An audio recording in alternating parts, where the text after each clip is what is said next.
লক্ষ্মী পুজোর ঠিক আগেই বৃষ্টিতে চিন্তায় প্রতিমা বিক্রেতারা। হাজারো প্রতিমা, কিন্তু ক্রেতার খোঁজ নেই। বৃষ্টিতে ভিজছে প্রতিমা, ক্ষতির আশঙ্কা তুঙ্গে। আগামী সোমবার লক্ষ্মী পুজো, হাতে আর মাত্র একদিন বাকি। কিন্তু ঠিক এই মুহূর্তে মালদায় টানা 2 দিন ধরে মুষলধারে বৃষ্টি হয়েছে, যার ফলে প্রতিমা বিক্রেতাদের মধ্যে উদ্বেগের ছায়া নেমেছে। শহরের বিভিন্ন বাজারে লক্ষ্মী প্রতিমা বিক্রির জন্য বিক্রেতারা এনেছেন নানান ধরনের প্রতিমা। কেউ প্রায় 1000 পিস, কেউ 500-র মতো। কিন্তু শুক্রবারের বৃষ্টির পর শনিবার সকালেও বজ্রপাতের মতো বৃষ্টি শুরু হওয়ায় বাজার ক্রেতা শূন্য।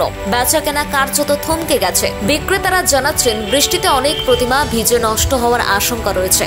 দুদিন ধরে বৃষ্টি পড়ছে, হ্যাঁ, প্রচুর মাল উঠেছে। সোমবারে আছে লক্ষ্মী পূজা, প্রচুর মাল উঠে। এখন কী করবো, মাথায় চিন্তা হচ্ছে, গাড়ি কিনা নেই।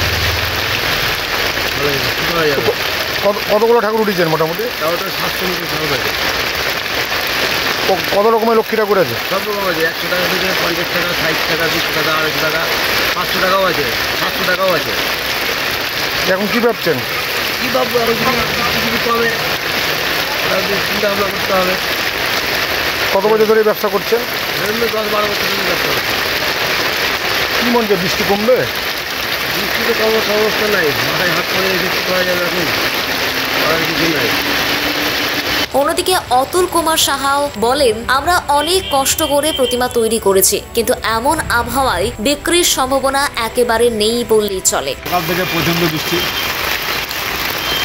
কি বিক্রি করছেন? লক্ষ্মী ঠাকুর। কতটা মাল তুলেছেন? মাল 300 পিস। বেচা কেনা হচ্ছে? বেচা কিনা খুব কম। কেন? এই যে বৃষ্টির জন্য। 2 দিন পর তো লক্ষ্মী পূজা, কী ভাবছেন? কী করবো, আমরা দেখছি কী করা যায়। কেমন দাম লক্ষ্মীর? লক্ষ্মীর দাম আছে 100 টাকাতে শুরু আছে, যত টাকা নিতে পারে। কোন কোন লক্ষ্মী আছে এখানে? লক্ষ্মী আছে, লক্ষ্মীনারায়ণ আছে, আর সব ঠাকুর আছে। লক্ষ্মী ঠাকুর কী মনে হচ্ছে বেচা কেনা হবে? বাচ্চা কিনা তো চান্স কমই আছে সব। কত টাকার মাল উঠেছেন মোটামুটি? মোটামুটি ওই ধরে রাখেন 300 পিসে।